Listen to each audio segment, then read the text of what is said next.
Welcome to the Virtual Training Institute, Day 3. I want to welcome you to How Can I Help? Identifying and Supporting Students with Literacy Needs from Katie Edwards. So I'd like to take a minute, if you can find the questions box on your panel, I'd love to know who we have available with us today. So if you can go ahead and type in the questions, what your role is with your program.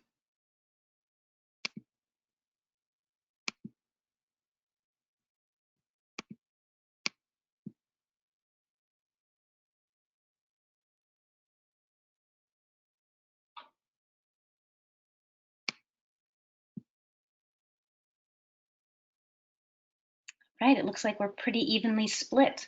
So with that, I'm going to turn us over to Katie Edwards. Katie, take it away. All right, well, good morning. Thanks for joining us today. As mentioned, my name is Katie Edwards, and I am the Grant Program Coordinator and Instructional Specialist at Howard Community College's English Language Center.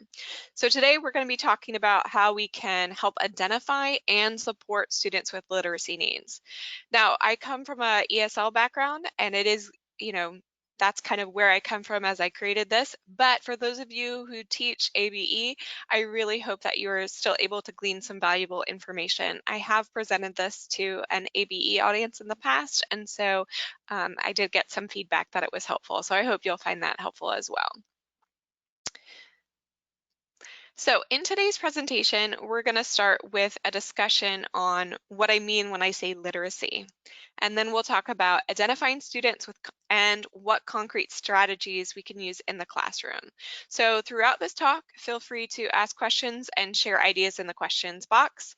I can't actually see what you're writing, but Ellen can, and she will let me know if you guys have questions. So definitely feel free to interrupt. I know that it's always a little strange when you're listening to a presentation online, so feel free to take part as best you can. So let's get started. So I'm guessing that most of us, hopefully all of us know that literacy is reading and writing. We know that all students need to develop their reading and writing skills. But when I'm talking about literacy in this presentation, and when we refer to literacy students at the English Language Center, we mean students with low literacy levels. And we're going to explore this in a few more minutes. We also have the skills. Literacy can sometimes include numeracy and digital literacy. I'm not going to get into these, but they are a part of the overall concept of literacy. So Flores and Terrell helpfully put together a chart that delineates some of the different types of literacy. So the word illiterate doesn't get used very often anymore. One, because it's potentially insulting, and two, because it also doesn't really cover the full range of what literacy can be. So if you see in this chart, right, someone who is pre-literate speaks a language where there, is a new writing system, or there's no writing system, whereas somebody who is semi-literate, they know a little bit in their L1, which is to say their first native language. So if we're talking about your adult basic skills students, we're not going to have pre-literate students in those classes. So again, there's a wide range, and it really depends on their native language if they are English learners, but also their abilities. So when I'm talking about literacy, I mean students like these. We're going to look at some examples, and as I do so, I want you to get some practice. So if you're, doing other things right now, stop, see if you can pay attention. Okay, so Khalil comes from Jordan. He completed 2 years of secondary school and is literate in Arabic. What type of literacy level does he have according to this chart? Just think about that. Okay, so if you said non-Roman alphabet literate, you're correct. So hopefully a lot of you got that right? He is literate in Arabic, but he doesn't know English. Roberto attended a rural school in El Salvador for 3 years. Although he wanted to continue, his family needed him to work on the family farm.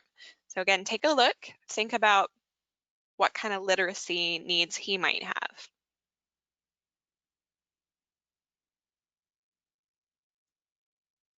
All right, so Roberto is probably semi-literate. right? Minimal literacy is only has a couple of years of schooling.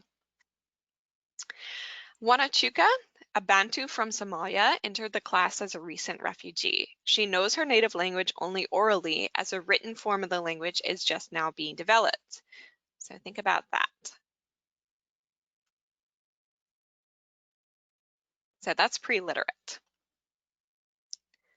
Trang is a young single mother from rural Vietnam who grew up without access to education. Now I'm going to guess non-literate, but depending on her experiences, she could be semi-literate, or she can even be non-alphabet literate. So you can probably guess that the needs of each of these students is going to be different, right? Someone is going to have to adjust to written language. Trang's going to need to learn what it's like to be in school. Roberto will probably have some gaps in his education, and Khalil will need to adjust to a different system of writing. So when we're talking about literacy students, we generally mean students who are semi-literate.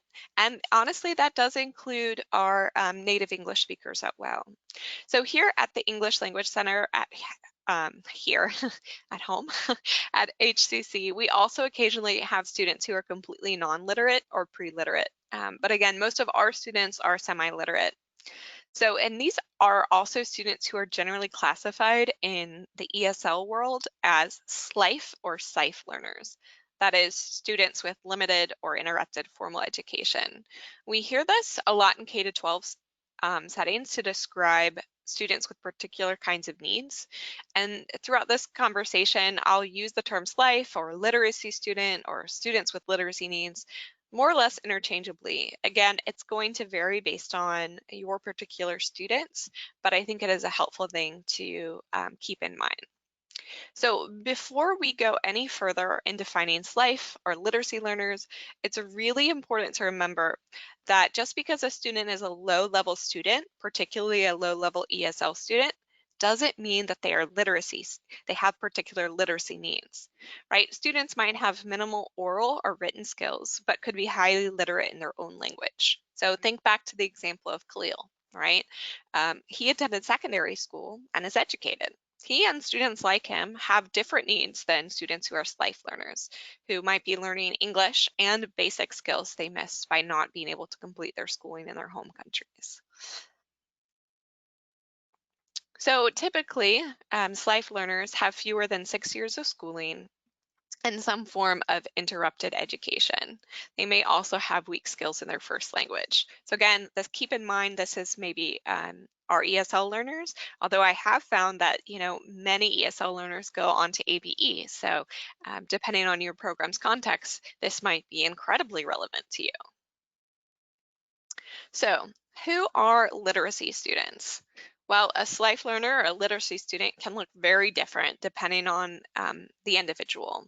And it's really important to not make assumptions about these learners, right? They can be men, they can be women, they can be speakers of any number of different languages. They can be any age, they can have been in the US any length of time, including native born, and can have any number of life and language learning goals, right? Some might have high levels of reading and writing ability. Some might have never attended school. Others may have gone to schools with really high student to teacher ratios, for example, or mixed level classrooms with little to no supplies. Maybe they got tutoring or training. Their quality of their schooling could definitely vary. They may have informal education experiences as well. And honestly, the reason why they're in the United States, if they are an English learner, right? Maybe it's trauma related to events in their native countries and to resettlement in the United States. And trauma affects the speed and facility with which students learn English. So something to keep in mind too is for our native English speakers as well, that trauma affects our ability to really develop our language. So how do you know if if a student has literacy needs, besides that kind of gut feeling? I think it's really helpful to think of yourself as a doctor looking at the symptoms that a patient has, right? Some symptoms could be the result of several different conditions, right? I was just talking to someone and they're like, I have a cough, but I'm pretty sure it's allergies, but now I'm nervous that I have the coronavirus. I know that probably all of us have felt this way. So the symptoms that we're looking at might indicate that a student is a SLIFE learner or has high literacy needs, or it might be indicative of something else, such as a learning disability. These students might still benefit from the strategies that we're going to cover throughout this presentation. As a side note though, that goes beyond the scope of our program, but is something I am really interested in continuing to learn about. Back to the topic at hand, being on the lookout for these three signs will help you into potentially noticing unmet student needs. One is mismatch in abilities. So, and productive versus receptive skills, for example. So this might be due to learning just informally, or it could be a sign that they didn't have access to education earlier in life. Right? These are students who, wow, they speak and they're so articulate, but when they write, they are writing very low level words or less than words, right? A SLIFE learner needs explicit and focused reading and writing instruction. Again, if we consider that most of our students with literacy needs fall into that range of semi-literate, that doesn't mean that they necessarily don't know how to write at all, though honestly that might be the case, but they likely have many errors in grammar structure, comprehension, and so on. I also think it's really helpful to look at students' writing, right? Does the student actually form letters in a typical way, or do they appear to merely copy the shape of a letter? So for example, you might see someone draw a stick and then a circle for a letter P or D or B, right? Rather than how we would actually draw it. Another thing to look for is, can students actually fit their words on a page? Do they wander all over? Do they disregard the lines, right? All of this speaks to a student's education. It speaks to their comfort level with, what we call typical schooling. So this could indicate that a student is literate in a non-Roman alphabet language, or it could be an indicator of lack of education, or also, like I said, some sort of learning disability.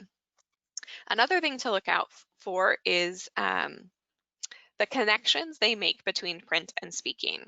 As mentioned earlier, SLIFE learners often have gaps in their education and a mismatch between their oral and written abilities. So you can see this with sound letter correspondence alphabetics. For example, they don't realize that a B makes a B sound and that a V makes a V sound, and so you interchange it. Now, a good way to find this out is through dictation. And obviously there are some common language transfer areas, again, if we're talking about ESL students, but SLIFE learners have unique and persistent errors. So the best way, though, to find out if your student has a writing issue due to, or reading or writing issue due to limited or interrupted education, or for another reason, is to ask them. That's the best thing. Most students I've found don't have a problem discussing their past education or lack thereof, and are more than willing to talk about their experiences because they want that additional instruction that they need to be successful.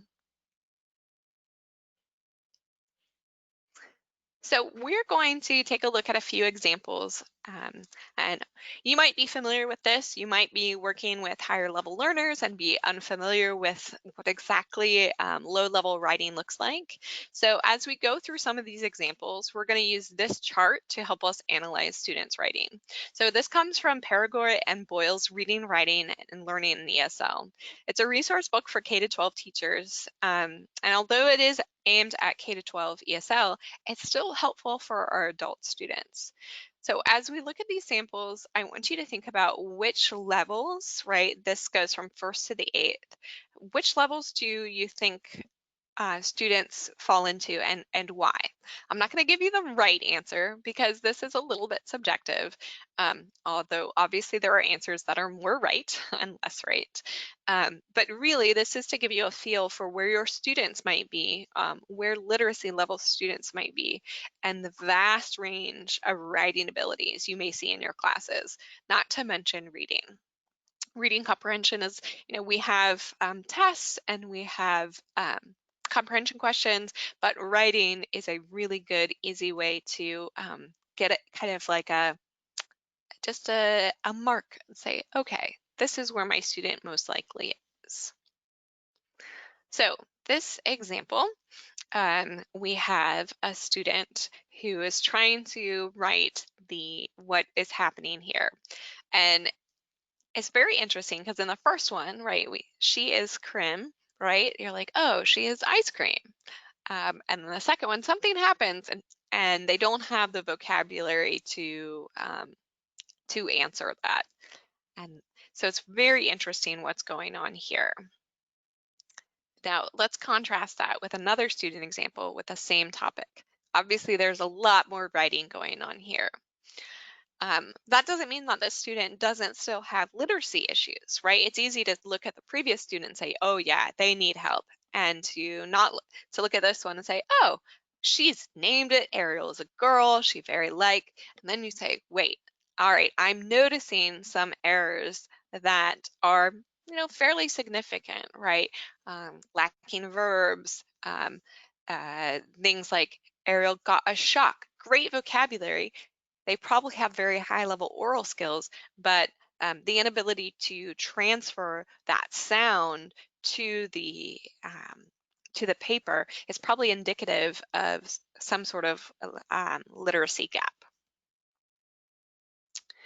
All right, this one I also think is really interesting because you can see how the student is trying their best. They say, I don't know the word for umbrella. So they drew a little pictogram here. Girl under umbrella, no wet. And then there's a little bit of confusion of too many. Is it, oh, too main, not too main, too many. So you can see they're using, maybe it's just their own sort of idea of, if I have the word men and I add an E, many, many rain, yeah. So it's very interesting to see that. All right, this one's got a lot of writing here. So you look at it, and if you're just looking at length, you say, wow, this is great. But if you look a little closer, there's through literal, that second word there, and you realize it's little, right? So we have some transfer of the first language. And in fact, we have some Spanish in there, lobo, corriendo, right? So we have a mixture of Spanish and English and just trying to put the language together. But this would indicate to me that they at least have some prior experience and education in their native language, in this case being Spanish. All right, so this one, on the other hand, you're like, wow, are they letters? Is it scribbles? Like, it's hard to see. It's clear that it's trying to imitate, but it's not quite there. It looks like the student is trying to copy it. There's some sort of goal there. Here we have just a list, right? You can see that it's very taking the phonics and putting it as much table. Oh, taibo, kind of like Taibo, right? T-A-I-B-O, table. You can see that there's a mismatch between, oh, I'm just hearing it versus actually knowing what that vocabulary might be. Here's the same prompt with a different student, right? We have a lot more written here, but we also have sentences written. So that's a big jump from that list that we saw. I see the bay, the cat milk. I see the men cleaning the dishes. So you can see there is there's clearly a lack of understanding between the oral and the written language, but they're still able to communicate ideas. So I would guess that this student has decent oral language skills. And last one, we have kind of a counting list. We also have some Spanish, familia, right? 4 familia, 2 children, and 1 dog. So they have some vocabulary knowledge, but they don't have the structure behind it. So I hope that this is just kind of a helpful way of, again, looking at these level descriptors, thinking of, well, how could I look at my students? What progress are my students making? Or again, if you are not used to working with lower level literacy students, what are some of your expectations? I think that is really helpful to think, what should my students be able to do? So the next part of this presentation is concerned with actually supporting literacy students. So based on both experience and research, I list 3 main ways that we can support literacy students. One is incorporating components of reading instruction. So that would include phonemic awareness, phonics, vocabulary development, and academic language from the very beginning. Secondly, we can teach academic skills explicitly, and those are things like metalinguistics and metacognition. And then finally, we want to build on learner motivation. So let's look at these a little bit more in depth.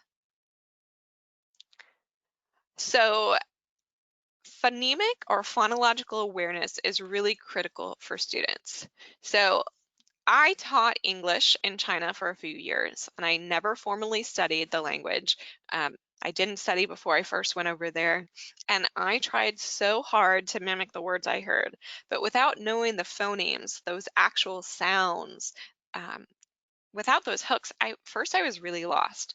I remember trying to say the name of my university so I could get a cab back to my university, and it was Hebei Jinrong Shuiyuan, and I would try to say it and try to say it and try to say it.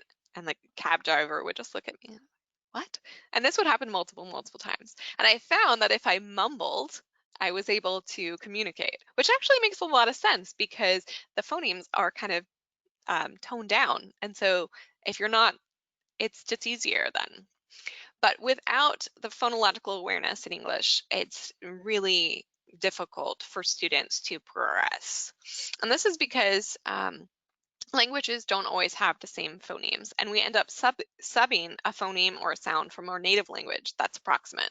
And the same is true for our native English speakers, right? We need to know the sounds, all of the sounds. So we need to make sure students are aware of the connection between oral and written language. And we can do this at a variety of levels and with activities. So for example, making family charts for word families, reading stories out loud, making that connection between the written and the oral language, identifying rhyming sounds. And both of those things are things we might think of more for,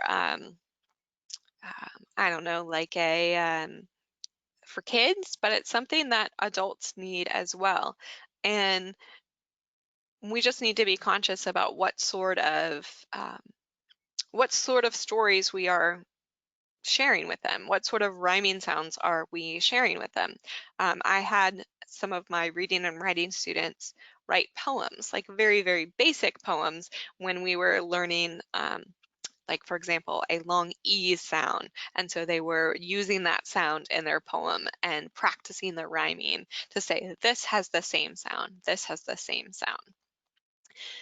So I want to try and play a video. So Ellen, can you let me know if this works? This is a video showing students focusing on their pronunciation. So the instructor has a couple of posters in the front of the classroom which show how open the mouth should be for the different different sounds, and they have their hands on their mouth to help them consciously think about their pronunciation. So again, they're really working on that phonological awareness. So I'm going to try and play this. So we've had some issues with sound, but we'll see Okay. if we can hear it.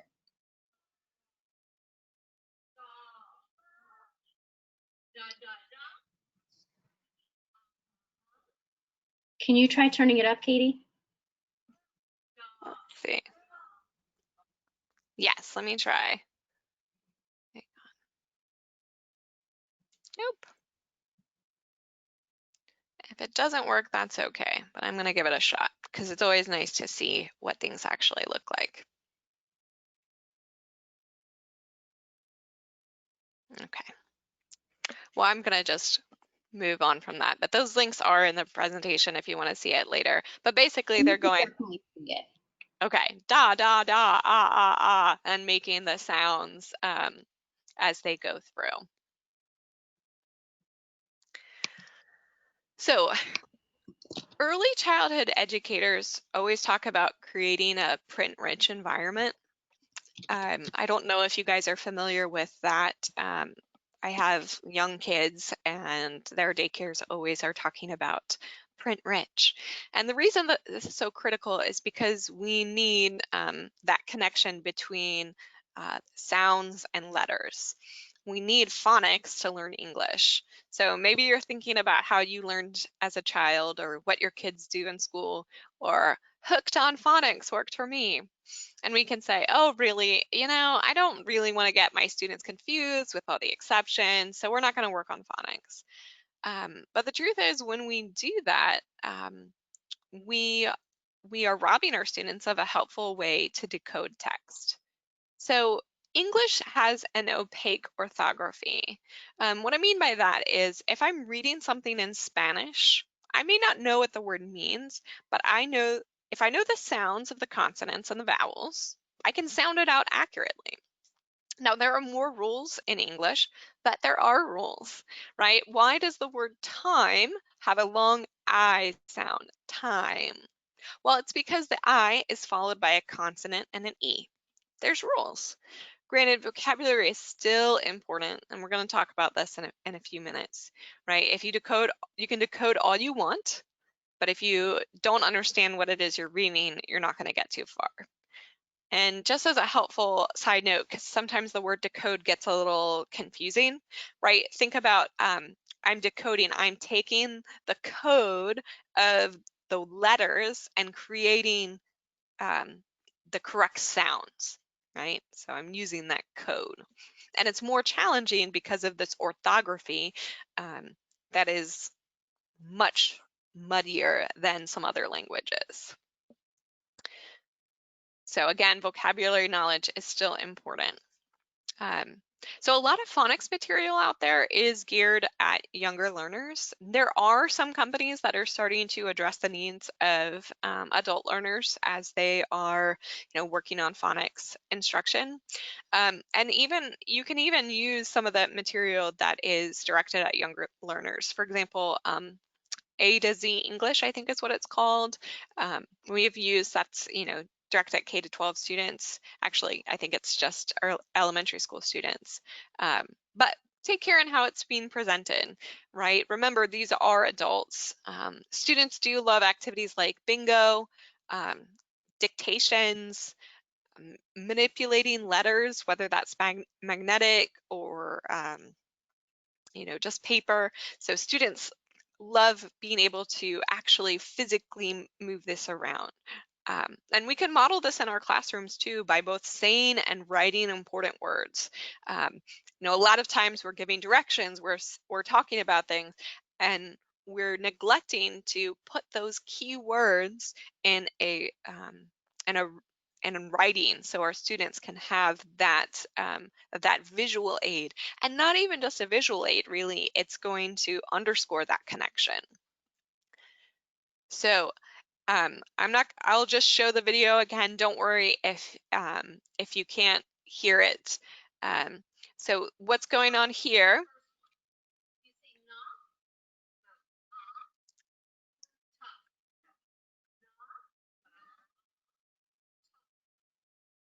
So they're going through and thinking about what are the sounds that make up a word, right? They're saying na, ah, t, na, ah, t, not. And they have, I think you can kind of see it, they have sheets of paper where they're underscoring that visual connection.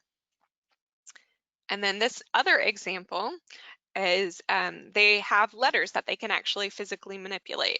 And so working with their classmates, they are creating short words.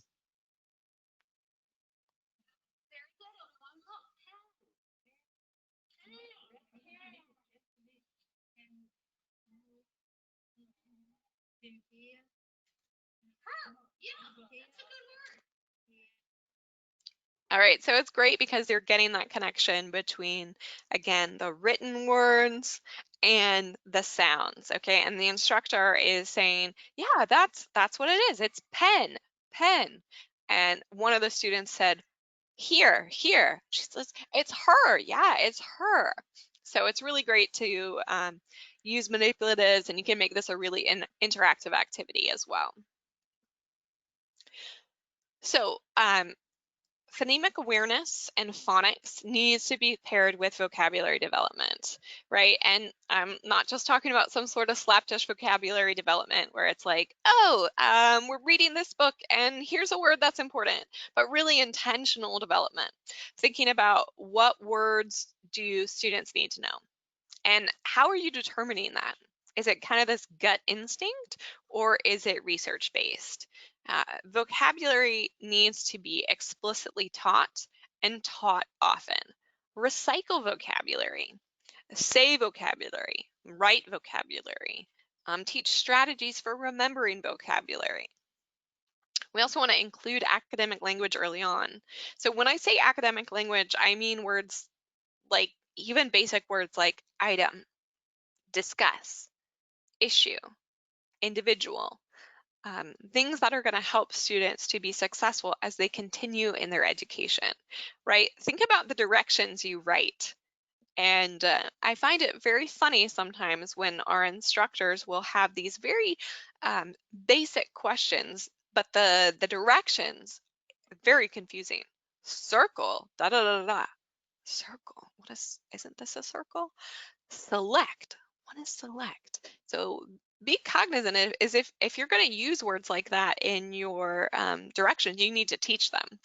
And finally, this quote from Pollination underscores how critical vocabulary development is for language, right? This circular vocabulary knowledge enables language use. Language use enables the increase of vocabulary knowledge, and on and on and on, right? Decoding is important, but we need to also have this vocabulary development as well.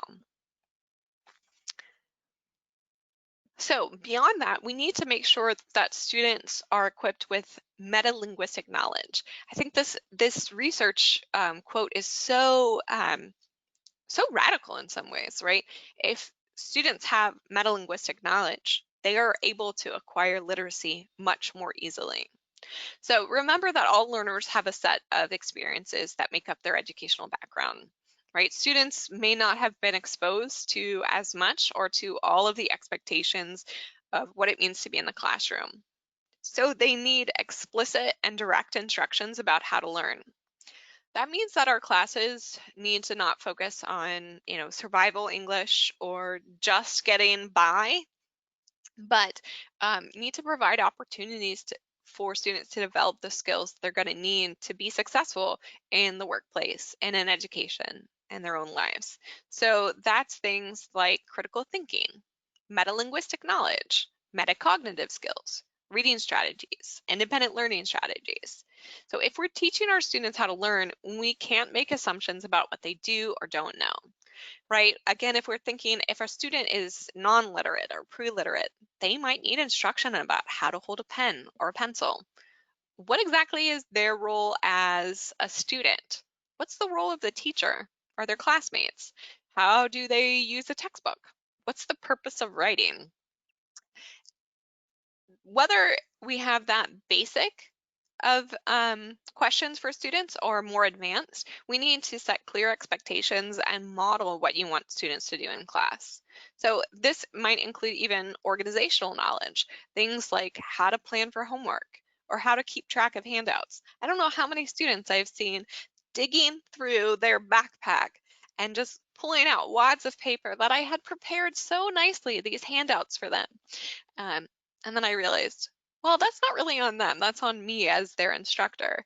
Um, these can seem like really small things, but they can add up, and learning is much more burdensome without those sort of skills. So beyond that, we also want to provide metalinguistic knowledge for students. So literacy is not intuitive, right? We developed these, we developed language. It's language orally is a little bit more intuitive, but metalinguistics is all about having the tools to think about and talk about language. That means knowing, what do I mean when I'm talking about a letter or a word or a sentence? Giving students a word to talk about an abstract idea is really helpful. And this might be very new for some students. Even for students who are native English speakers, they might have gone through the school system and never been taught what a subject and a verb is.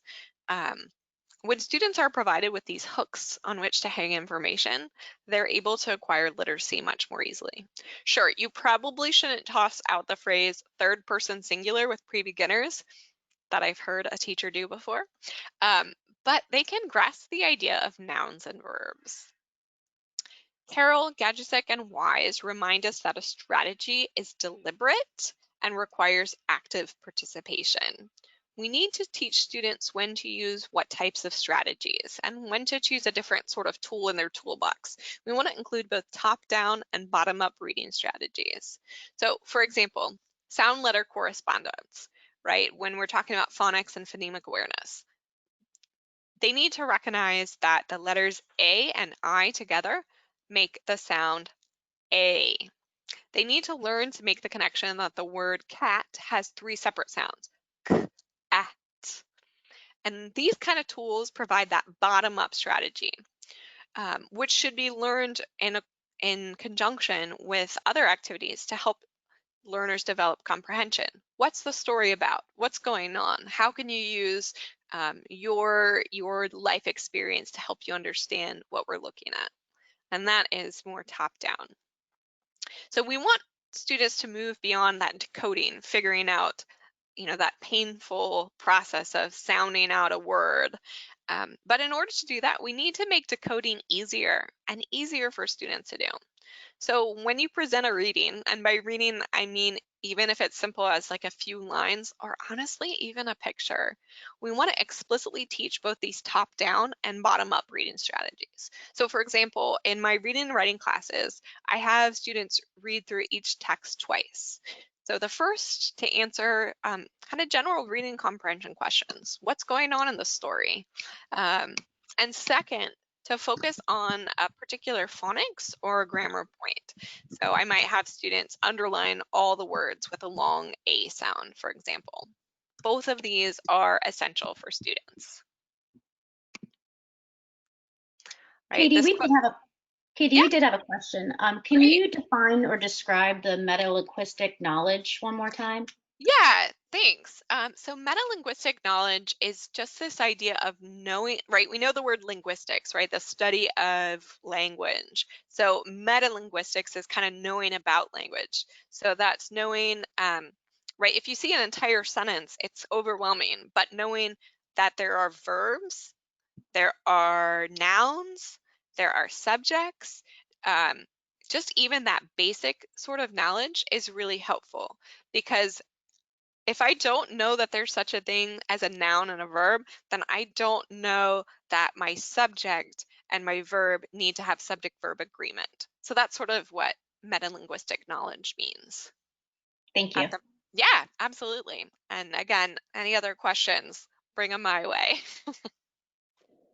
Um, So I'm not going to play this video because I do think it's helpful to actually hear the sound.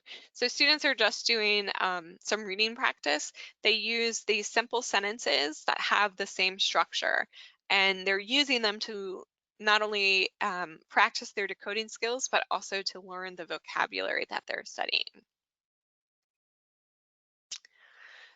So we want to make sure to equip our students to be leaders in their own learning. That's one of the reasons why those sort of metalinguistic skills, where a student knows like um, all the things that we know, but in appropriate chunks about language, is really helpful. There's also metacognition. So that's thinking about thinking, right? It's things like self-assessment um, and self-management. Um, and it's a great way to do that. So what I mean by this is saying learners who are aware of their own progress are really invested in their learning.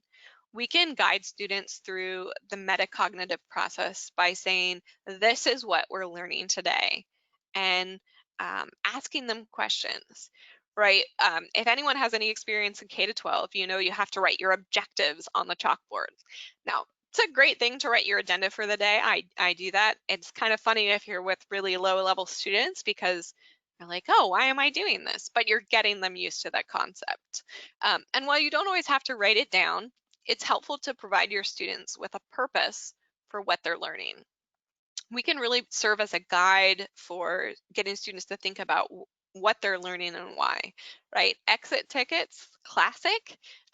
Short assessments completed at the end of class are a great way of checking in with students about what they've learned and getting them into the habit of thinking about how their learning is going.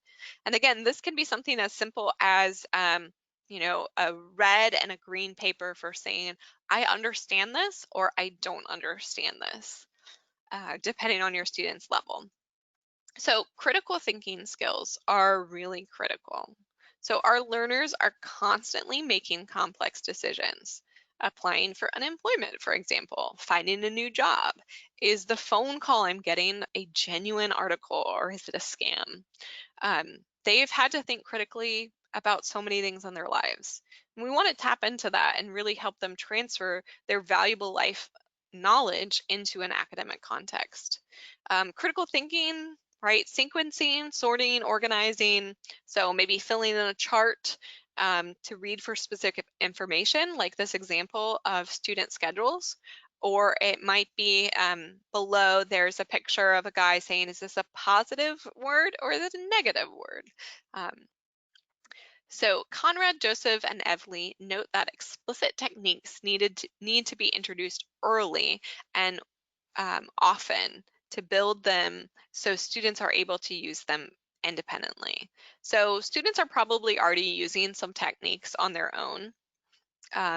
For example, they might be talking with their child.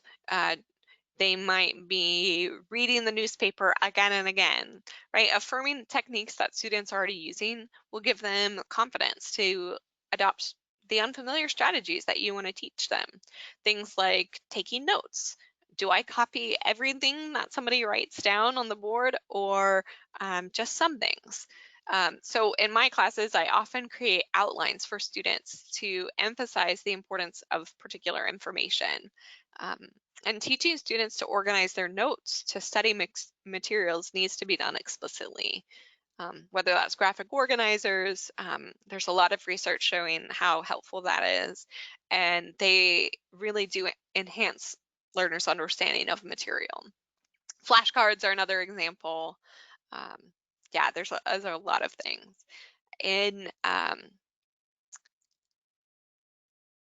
Anderson in 2005 suggests that the ability to use metacognitive skills is the most important factor to reading success. So again, thinking about thinking, right?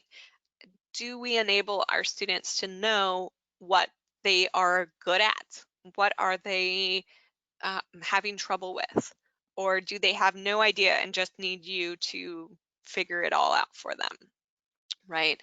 Having them understand what sort of strategies to use. Should I work on decoding this new word or should I look for the main idea? So when we encourage our students to think about their learning, they have a greater chance at reading success. So all good teachers, I know, are probably building on learner motivation. So research demonstrates that this is vital, and we know it kind of implicitly, right? Having discussions with students about what their goals are, what their interests are, use those to inform your lessons, right? We know that. For example, showing pictures and depicting different literacy contexts, right? The doctor, the school, the store, a classroom, and asking learners to say which of these contexts they're most interested in being able to read and write. So we want to borrow from this idea called the funds of knowledge, which is comes from ethnography, right? Up close personal participation. It assumes that groups and individuals have accumulated knowledge and skills that are essential in some part of society. So think of funds like a foundation. The basis for learning is already there. You're just applying additional material on top of that to complete the learning house, if you will. So find out what your students are experts in. You know, like I said earlier, it can be really difficult to find texts that are low level, but also designed for adults. So you might have to do some modifying or scaffolding. Let students teach you something. Maybe it's about their culture, how to do something, a recipe. Um, there's the classic language experience approach. If you haven't heard of it, the language experience approach is a method which you can use to build on learners' knowledge and experiences. So basically, a learner tells you a story and you write it down for them. And now you have a story in which students know exactly what's happening. Um, so for example, um, research by Genzuk tells the story of Jacobo, who is a student who struggled with literacy, but was an excellent mechanic. So if Jacobo were your student, you could work with him to identify the key vocabulary words in English, say words like carburetor or engine. You could work to then create flashcards with pictures that he could use to tell his story. Then you can elicit a particular story beyond that, where he had to fix something. You could copy down exactly what he said, read the story together, focusing on words in which he has particular difficulty. For example, if he had trouble distinguishing between the B and the V sound, you could find words within a story to practice. You could break it into sentences, have them sequence the story to work on reading comprehension. You can do this individually, you could do this as a whole class.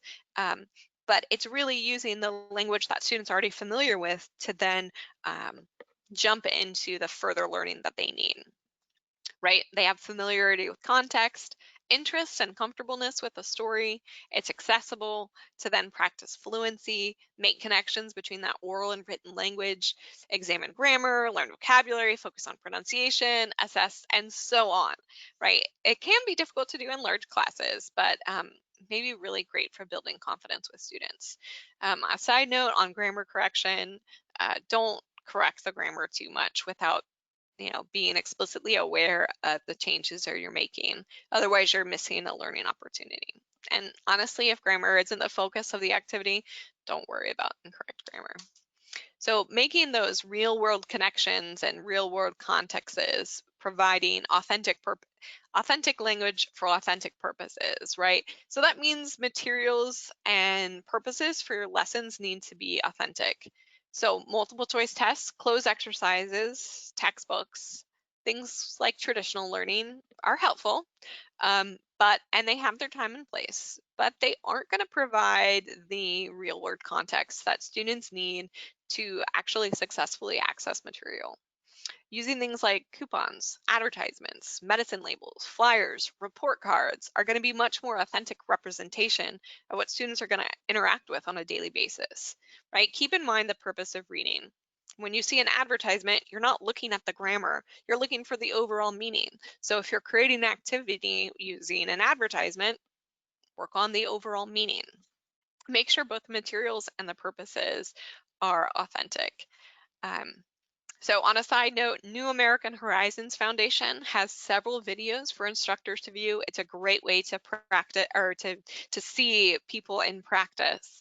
The teacher uses this example in one video where students are making a connection between their experiences and grammar.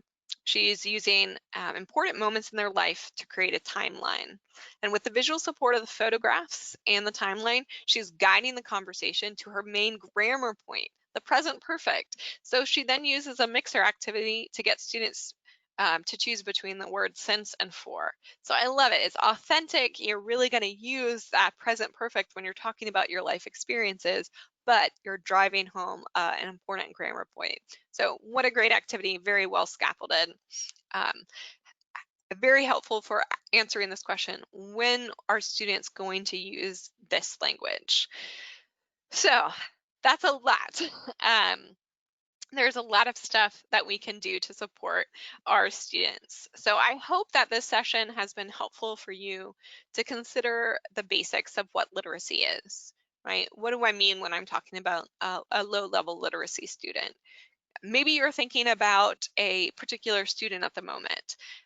Maybe you're thinking about a class or a class you want to teach, class you have taught.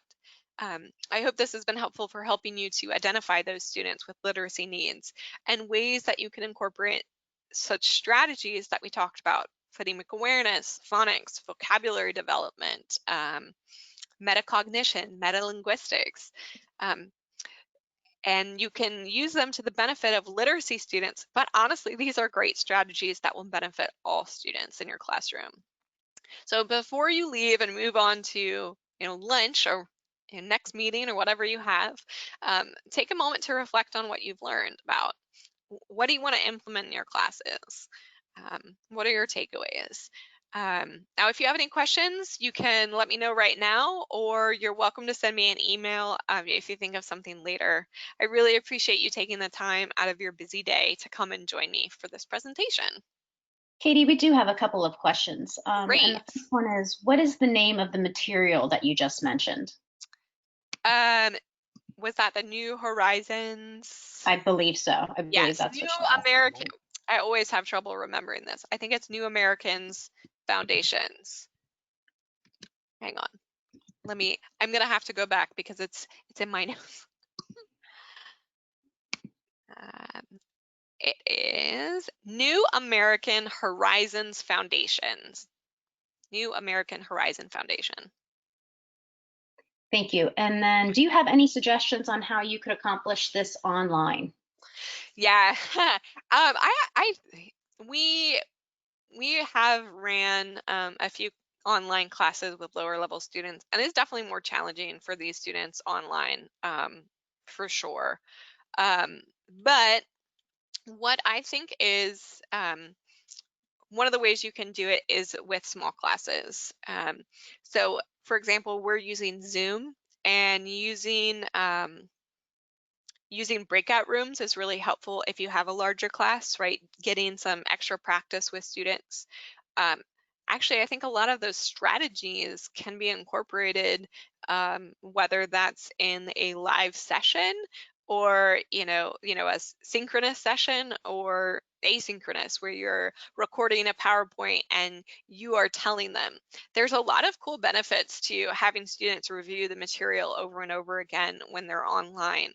So I think simple presentation, like a really basic PowerPoint where you have the words and then you're highlighting what you're doing, choral repetition, right? These are things that I think we can transfer. It might not work quite as well, but I think we can transfer at least some of the ideas there. Wonderful. Thank you so much. It looks like that's all of the questions, but there are a myriad of comments thanking you for your excellent material. Awesome. Thank you, guys. Thank you so much, Katie.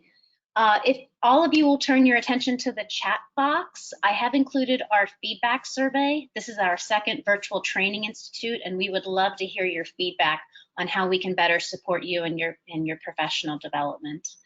I'd also like to mention that all of the slides and the recordings and any handouts the presenters have will be available on our website following the Institute. So if you've missed anything and you'd like to catch up or like to view it again, those will be available to you later this week.